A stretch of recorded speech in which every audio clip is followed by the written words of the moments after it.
Alaska, you're invited attention. Hi, my name is Alaska Davis, and I'll be showing you my project.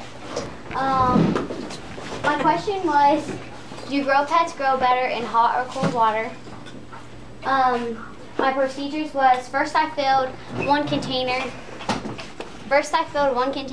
with hot water, then I filled the other one with cold water. Afterwards I did that is I took the temperature.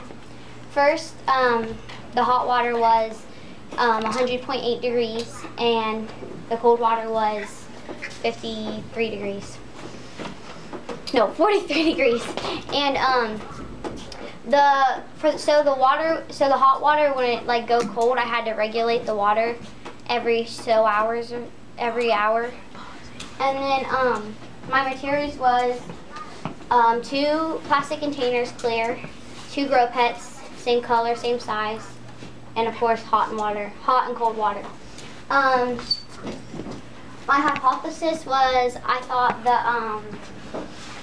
thought the cold water would make the grow pet grow better, but in the end my conclusion was that it doesn't matter about the temperature, they both grow the same.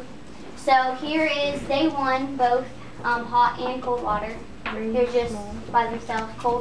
Cold water day 1, hot water day 1, and then here's both day 2, and then a zoomed up picture of cold day 2 and hot day